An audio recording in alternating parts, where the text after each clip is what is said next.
Welcome to the Neurocrush Immersion.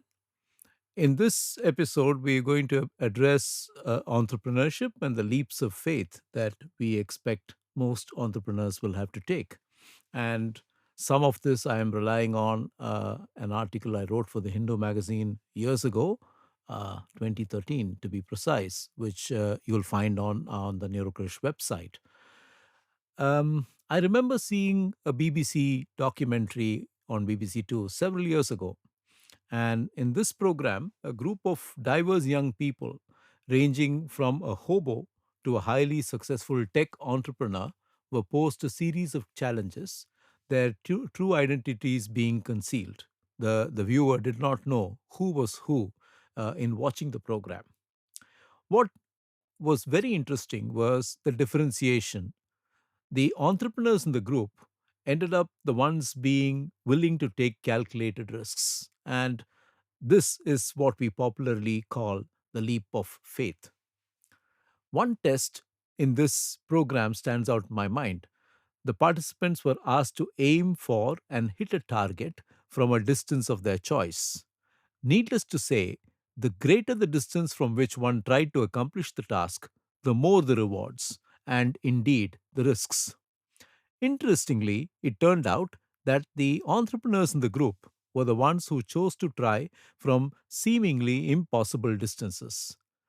This appetite for risk, the willingness to try something which appears to be extremely hard, is well recognized as being a quintessential entrepreneurial quality.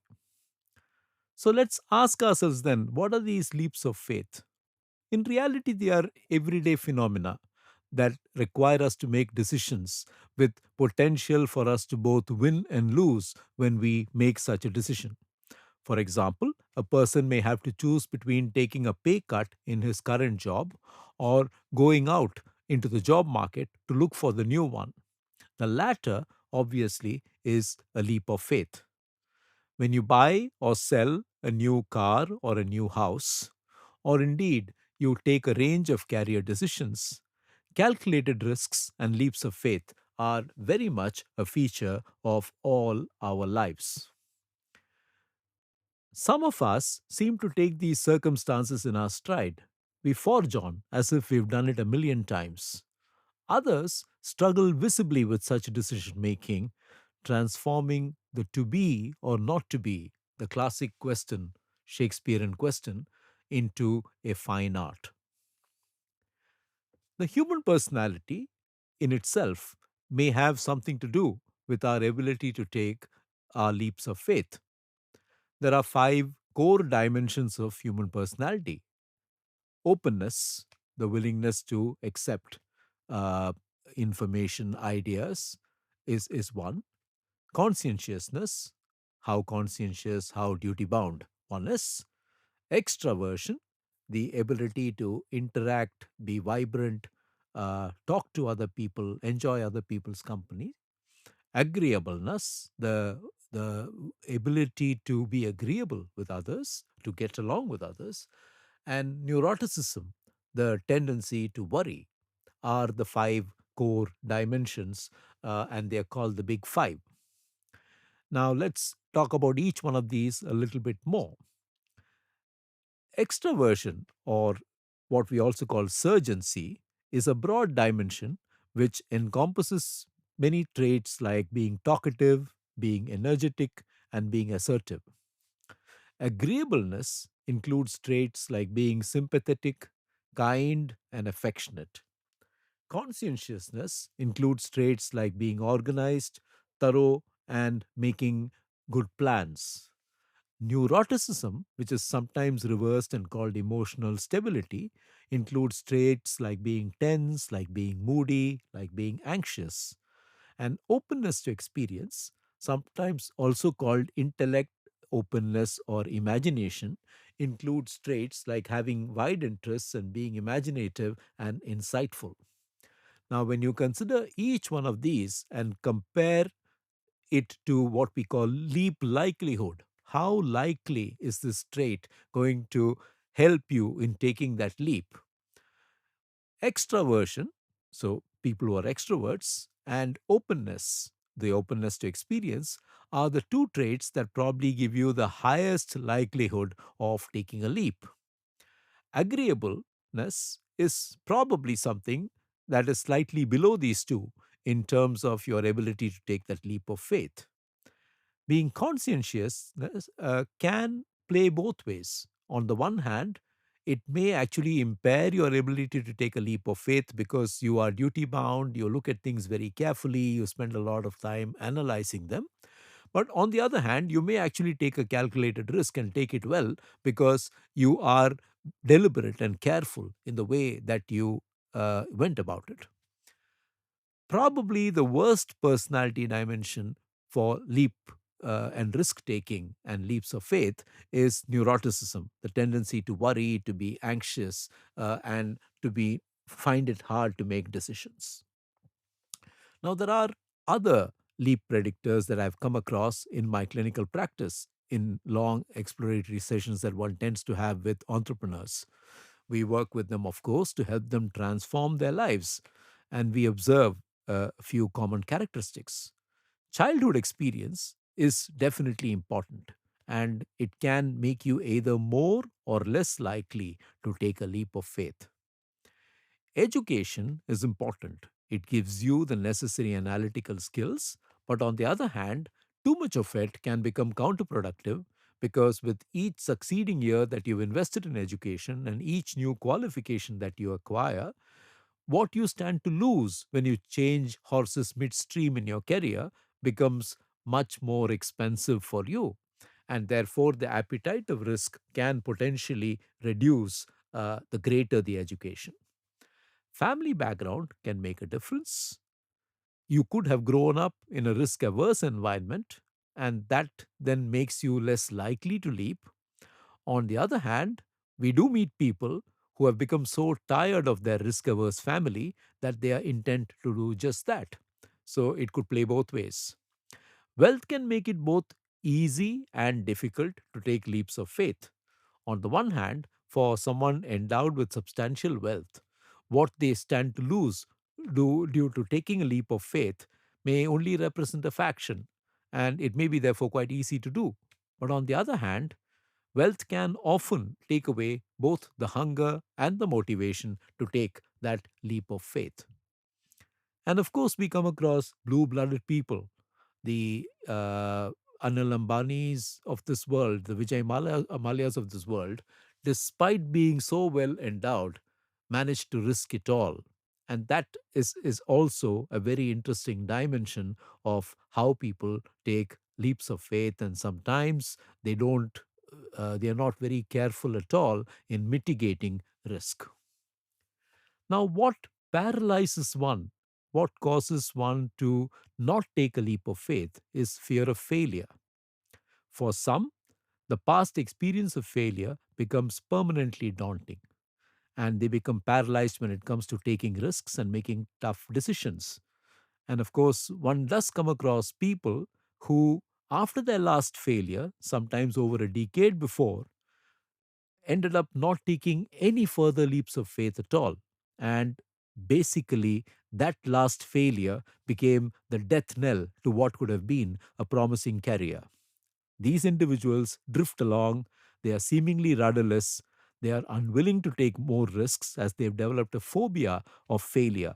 And these unhappy individuals must learn once again to take leaps of faith. And that is something that I would request everyone who's addressed failure in the past and then not taken a leap of faith to actually consider.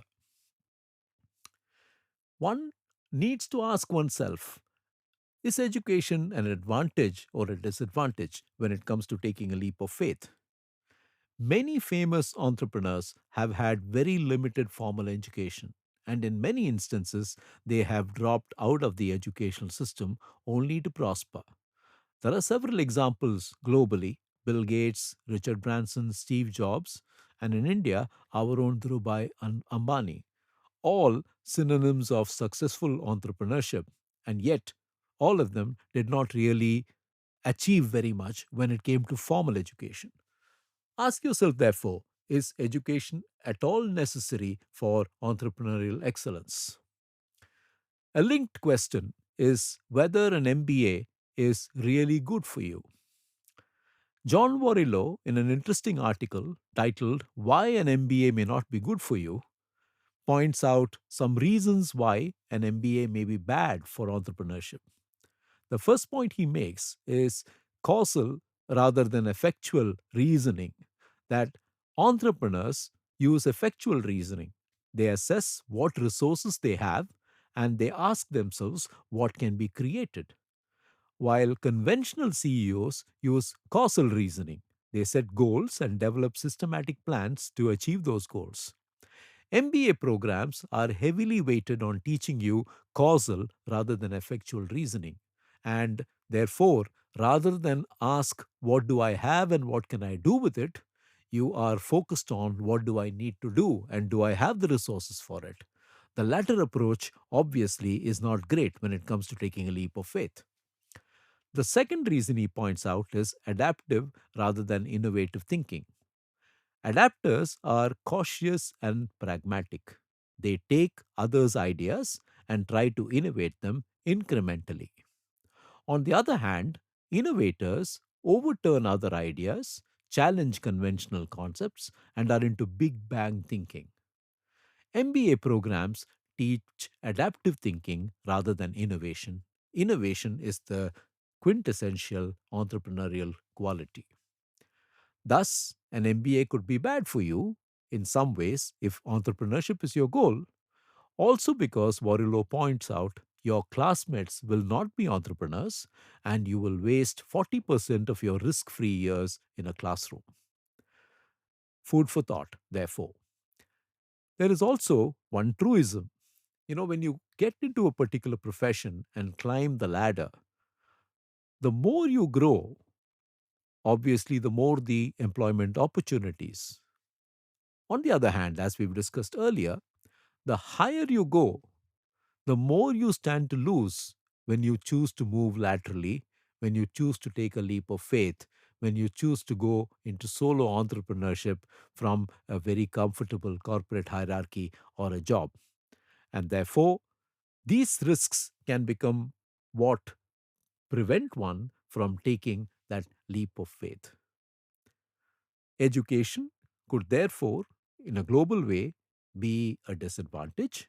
Too many years spent in education may be a disincentive for risk and therefore prevent one from engaging in that most important entrepreneurial quality of taking risks or of indeed taking that leap of faith. However, there's one point to be remembered that formal education, especially leading to an MBA, can give you a leg up when it comes to talking to investors, when it comes to making networks that are extremely important in order to make your business grow. So one cannot write off formal education in that way at all. There is, of course, apart from education, a role for experience in developing an entrepreneurial mind. And here, I'd like to allude to the five minds described by Howard Gardner, the famous psychologist from Harvard. He talks about the disciplined mind, the one that you acquire through years spent in scholarship, a craft, or a profession. This, he estimates, takes most of us a decade to master. He then talks about a synthesizing mind as learning to integrate disparate sources of information and identifying the links between them. He then addresses the creating mind, which is more the function of a leader than of the manager. Entrepreneurs have a strong sense of creativity very often, and they have the ability to innovate and think out of the box. Howard Gardner then talks about the respectful mind, the ability to avoid stereotyping, to accept people for who and what they are, to empathize and make common cause with them, and be worthy of their trust. And believe me, each one of these is a very, very important quality of entrepreneurship. He then addresses the ethical mind, one that understands well its role as a worker and as a citizen, one who belongs to a region, nation, and planet, a mind that understands duties and obligation, and is able to perceive its role through the eyes of others. All these five minds, what he calls the five minds of the future, are extremely important for leaders and entrepreneurs. And in one way, if you think about it, it's linear progression. Most of us start through years of education leading to the disciplined mind. Education gives us work opportunities, and early in our work, and the first decade of work, is when we start synthesizing information, putting pieces of information together that we use in order to achieve things. We then need to be able to create, and it's the creative mind that leads to out of the box thinking. It's the creative mind that often leads to that entrepreneurial idea. The entrepreneur has to be respectful, has to make common cause with people, has to get along with them. The entrepreneur has also to be ethical, to have integrity, to understand his or her obligations to society, to community, and to the planet, and to be able to deliver on all those things. Hence, the Gardner progression makes a lot of sense, and something that he says the goal of education is to help people use their minds better resonates very, very well with all of us. So, if you're thinking entrepreneurship, go back and think about your big five. Extroversion is, as we said, a good entrepreneurial quality which makes it likely that you'll take that leap of faith. Openness to experience is a good entrepreneurial quality. Again, it makes it likely that you'll take that leap of faith.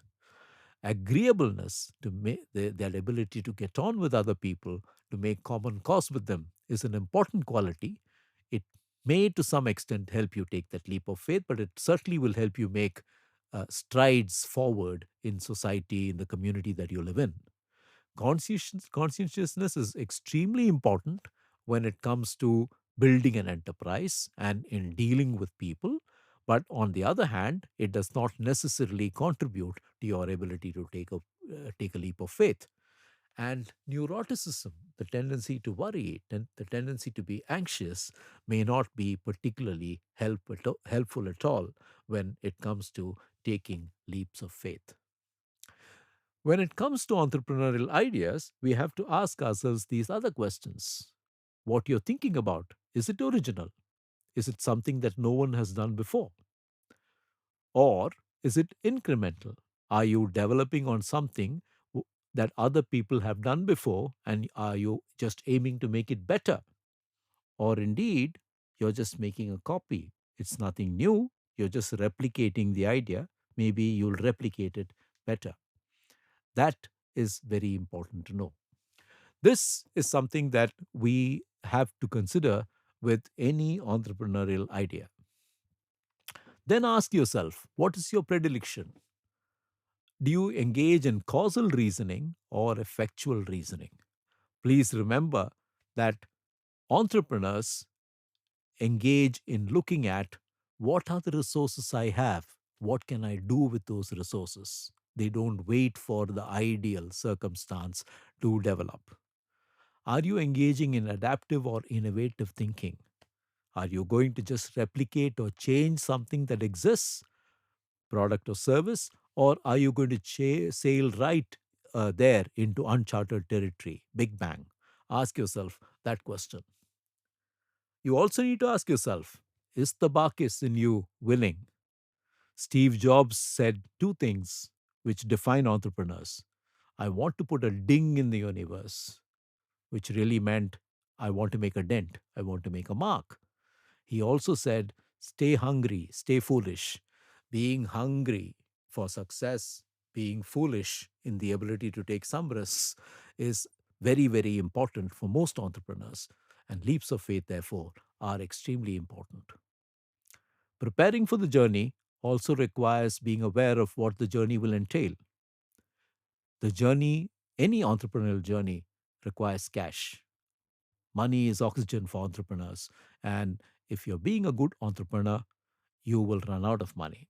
When you're concentrating on managing your enterprise well, you will run out of money. So, money is important. Humility is extremely important because entrepreneurship forces you to become humble. your fate becomes inexorably linked with that of others around you, the various stakeholders, those who support you materially or otherwise, psychologically, and indeed those who work with you and work for you, and indeed your own customers. Entrepreneurship also demands change. For example, professionals like doctors or lawyers and accountants who go into entrepreneurship go from being revered, being put on a pedestal, to being accountable to investors, lenders, and customers. It's a big change, one that one needs to embrace. Curiously, entrepreneurship requires a certain amount of altruism. Your passion for the cause will mean you will make a zillion sacrifices in order to make your dream a reality.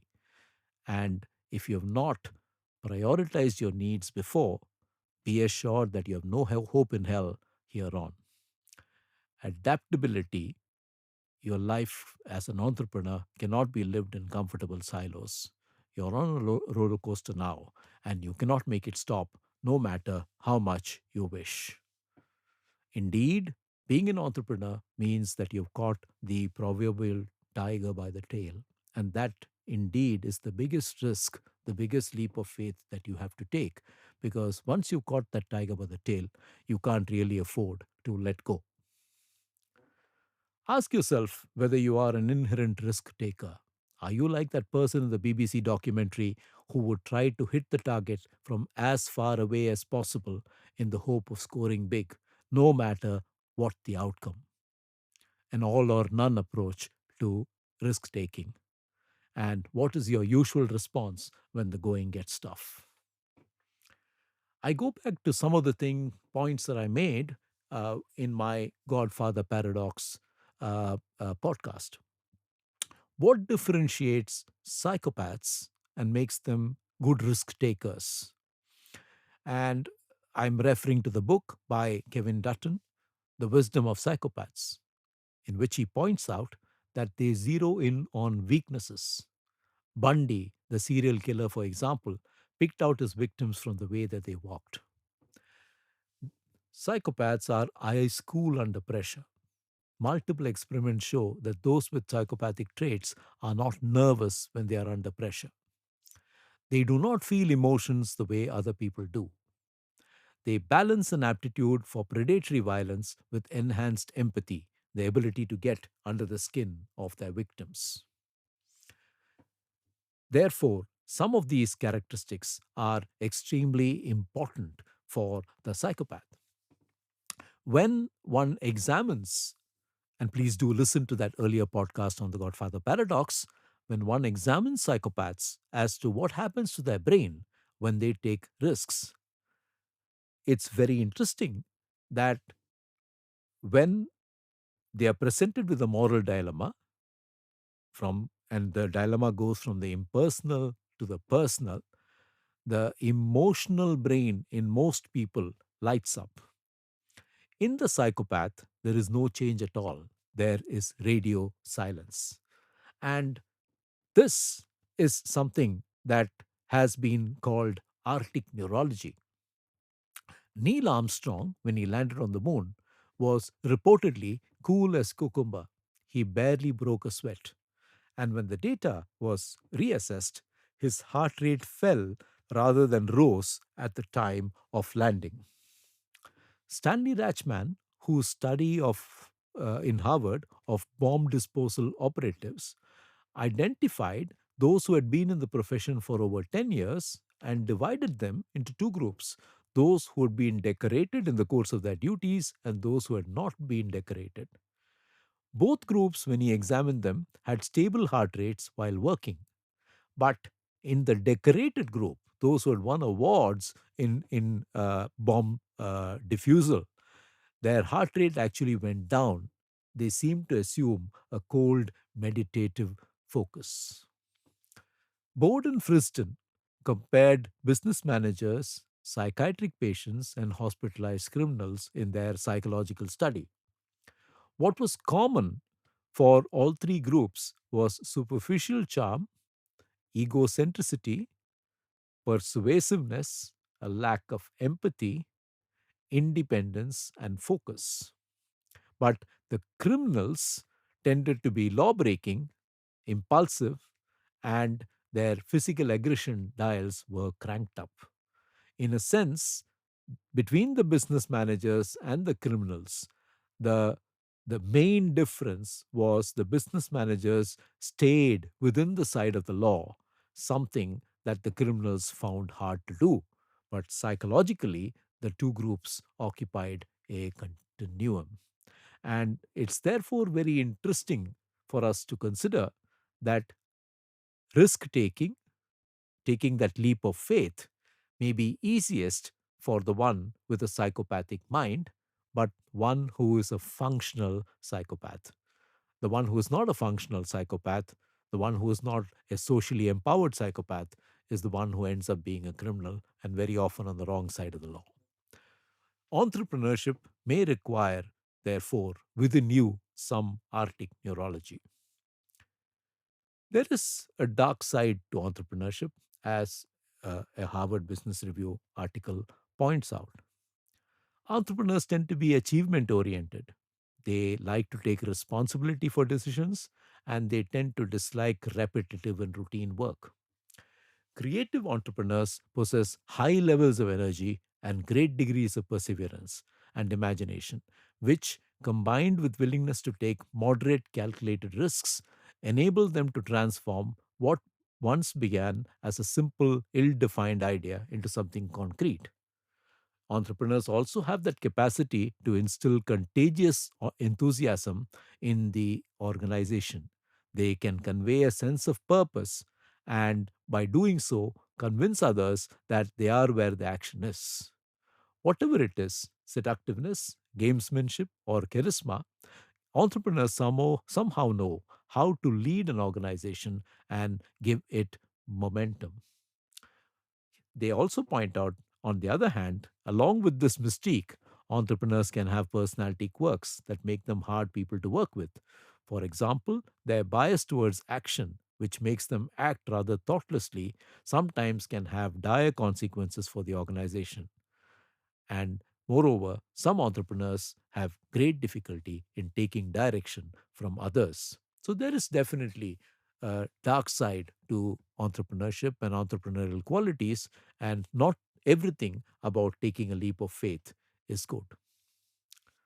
So, what are the five foundations then that one may want to think about?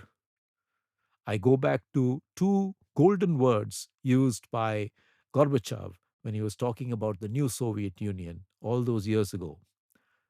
One was glasnost, openness of thought and transparency in action. The other was perestroika, restructuring your model in order to make it business friendly. One also needs the quality of leadership, a process of social influence in which a person can enlist the aid and support of others in the accomplishment of a common task. One needs to be able to collaborate, work with other people or organizations towards a common goal. And perhaps most importantly, one needs to be able and willing to innovate as an entrepreneur. Entrepreneurs, too, need to manage their minds well. So while you consider your leaps of faith, do consider also establishing a daily routine. Focus on what you can focus: diet, exercise, meditation, yoga, knowledge acquisition, all of which can be extremely important, especially in the times that opportunities take a long time to come by and come towards one. Skill development at work, developing process, bringing about technological improvements, being lean and mean, all these are very important aspects of organizational building. Being engaged with one's customers, past, present, and future, being engaged with one's team are also important entrepreneurial qualities. Brand building, the ability to communicate interesting things, is very, very important for entrepreneurs because that's what builds an audience willing to listen. And perhaps very importantly, avoiding negative people and negative conversations is extremely important. remaining optimistic that things will get better is important because they always do. As Jobs once said, I'm convinced that about half of what separates successful entrepreneurs from the non successful ones is pure perseverance.